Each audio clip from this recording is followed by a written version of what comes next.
आज आतंकवाद के खिलाफ भारत की प्रतिज्ञा कितनी कठोर है। हमने उनके न्यूक्लियर ब्लैकमेल की भी परवाह नहीं की है। पूरी दुनिया ने देखा है कि कैसे गैर जिम्मेदाराना तरीके से पाकिस्तान द्वारा भारत को अनेक बार एटमी धमकियां दी गई हैं। श्रीनगर की धरती से मैं पूरी दुनिया के सामने यह सवाल उठाना चाहता हूं कि क्या ऐसे गैर जिम्मेदार और रोग नेशन के हाथों में परमाणु हथियार सुरक्षित हैं? पाकिस्तान के एटमी हथियारों को IAEA international atomic energy agency की निगरानी में लिया जाना चाहिए।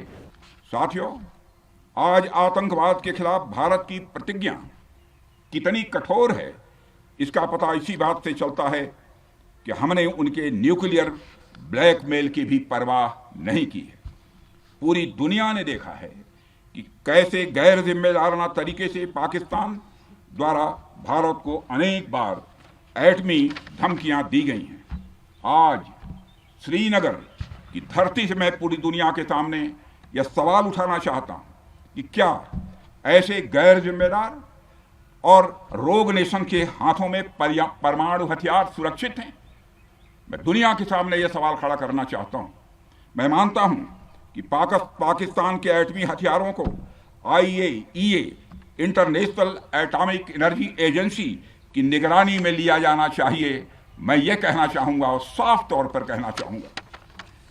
साथियों, हमारी सेनाओं हमारी सीमाओं पर अपनी मातृभूमि की रक्षा के लिए जिस तरह से आप सभी बिना रुके बिना थके दिन रात लगे रहते हैं, वह अपने आप में अद्भुत है और अद्वितीय भी है। आपकी यही बातें हम सब भारतीयों के लिए मार्गदर्शक का कार्य करती हैं। यही कारण है कि मैं हमेशा आपसे मिलने के लिए उत्साहित रहता हूं, ताकि आपके अंदर की ऊर्जा से हम सब भी कुछ प्रेरणा ले सकें।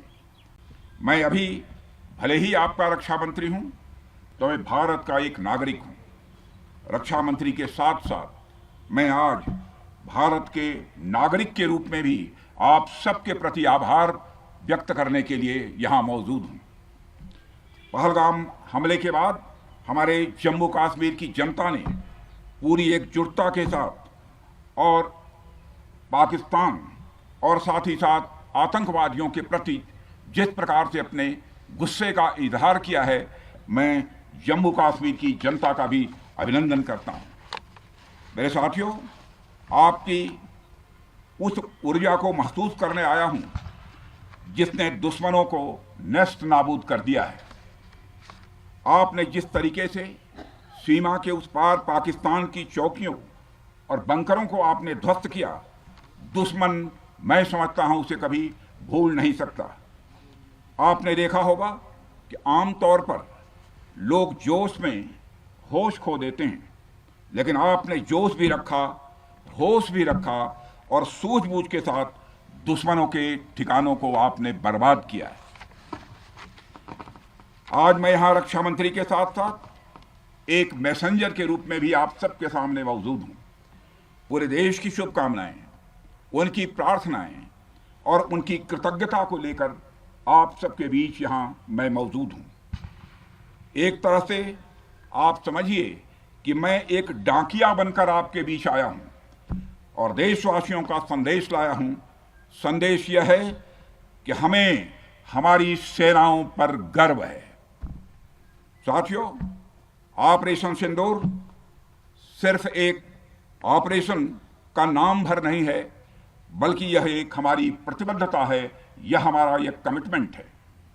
एक ऐसी प्रतिबद्धता जिसमें भारत ने दिखा दिया कि हम सिर्फ डिफेंस नहीं करते हैं, जब वक्त आता है तो हम कठोर निर्णय भी लेते हैं और कठोर कार्रवाई भी करते हैं। यह ऑपरेशन उस एक एक जवान की आंखों में देखा गया सपना था कि हर आतंकी ठिकाना, चाहे वह घाटियों में छुपा हो या बंकरों में दबा हो, हम वहां पहुंचेंगे और दुश्मन की छाती चीर कर हम उन आतंकी ठिकानों को खत्म करके ही हम वापस लौटेंगे।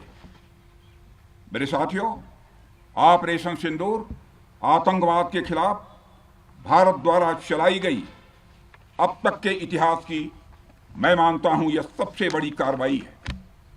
35-40 वर्षों से भारत सरहद पार से चलाए जा रही आतंकवाद का सामना कर रहा है। आज भारत ने पूरी दुनिया को यह साफ कर दिया है, यह स्पष्ट कर दिया है कि आतंकवाद के खिलाफ हम किसी भी हद तक जा सकते हैं। साथियों, आतंकवादियों ने पहलगाम में आतंकवादी घटना को अंजाम देकर भारत के मस्तक पर चोट पहुंचाने की कोशिश की है। भारत की सामाजिक एकता को तोड़ने का भी प्रयास किया गया है। उन्होंने भारत के माथे पर वार किया, हमने उनकी छाती पर वार किया है और छाती पर घाव किया है।